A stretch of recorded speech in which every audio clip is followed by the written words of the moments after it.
अक्कलपाडा उजवा व डावा कालवा शेतीपाणी हक्क संघर्ष समितीचा आमदार राघवेंद्र बदाणे यांच्या कॉन्क्रीट अस्थिरीकरण संदर्भात मागणीला विरोध।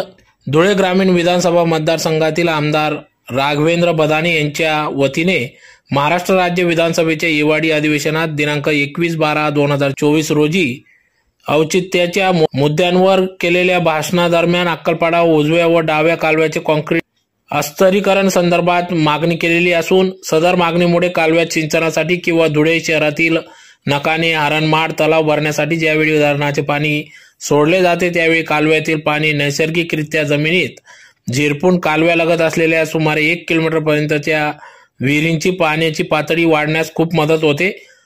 त्यामुळे उन्हाळ्यात मे जून महिन्यांपर्यंत विहिरीची पाणी पातळी टिकून राहते। परंतु आमदार महोदय यांनी मागणी केलेल्या कालव्यांच्या काँक्रिटीकरणामुळे तालुक्यातील बहुतांश विहिरी कुंपनलिकांचे पाण्याचे स्रोत संपूर्ण कोरड्या ठाक होतील व एक प्रकारे शेतीचे वाळवंट करण्याचा घाट घालण्याचा या मागणीला तालुक्यातील शेतकऱ्यांचा सुरुवातीपासूनच जिल्हा प्रशासनाने संदर्भात प्रस्ताव सादर करण्याच्या प्रक्रियेपासूनच विरोध दर्शवला असून आज देखील जिल्हाधिकारी कार्यालयाबाहेर अक्कलपाडा उजवा व डावा कालवा शेतीपाणी हक्क संघर्ष समितीच्या वतीने विरोध दर्शवण्यात आले, निदर्शने करण्यात आले व सदर कॉन्क्रीट अस्थिरीकरणास विरोध दर्शवण्यात आला।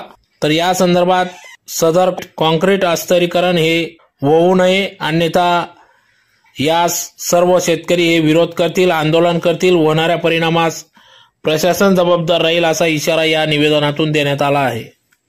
यावेळी डॉक्टर लक्ष्मीकांत बोडरे, प्रदीप देसले, जगदीश नेरकर, गायत्री जयस्वाल, सरपंच नेर, भारत भूषण, दिलीप राहुल नेरकर, किशोर मासोडे, राजेंद्र माडी आदी सर्व पदाधिकारी या ठिकाणी उपस्थित होते।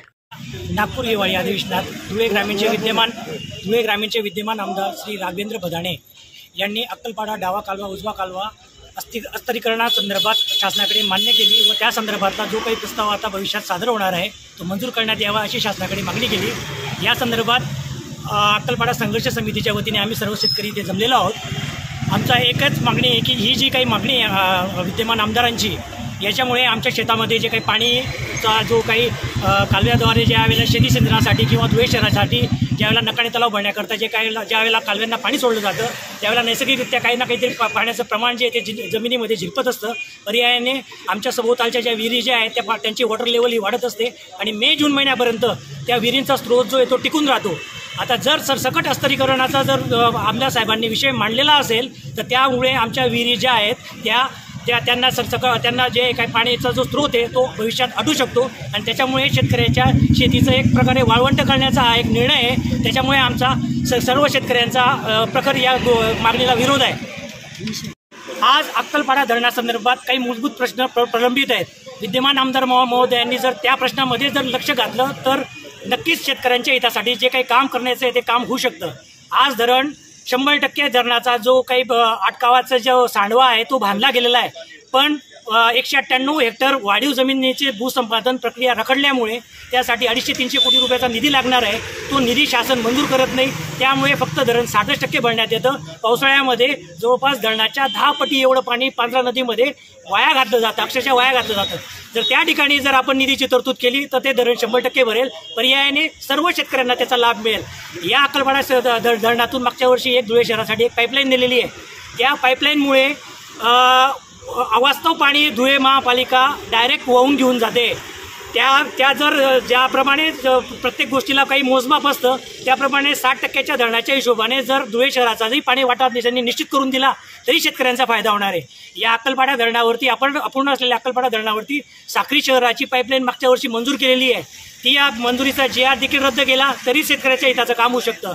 या अक्कलपाडा धरणावरून शिरदाणे येथे अनमोल अग्रवाल नामक एका व्यावसायिकाने बनावट उद्योग दाखवून शेतीसाठी 400-500 एकरसाठी त्याने तिथे शेतामध्ये शेततळे बांधलेले आहेत। अक्षरशः पाण्याची चोरी चालू आहे। मागे 2017 पासून ती चोरी चालू आहे। त्या बाबतीत जर त्यांनी लक्ष घातलं आणि तो संबंधित त्या बनावट उद्योगिक दाखवून जो काही त्यांनी पाणी वापर मंजूर केला आहे तो शासन स्तरावरती रद्द केला तर शेतकऱ्याच्या हिताचं काम होणार आहे। या सगळ्या गोष्टी प्रलंबित असताना अस्थिरीकरणाची मागणी ही सरसकट कुठल्याही शेतकऱ्यांच्या ग्रुपने किंवा गावाने किंवा एखाद्या संघटनेने केलेली नाही।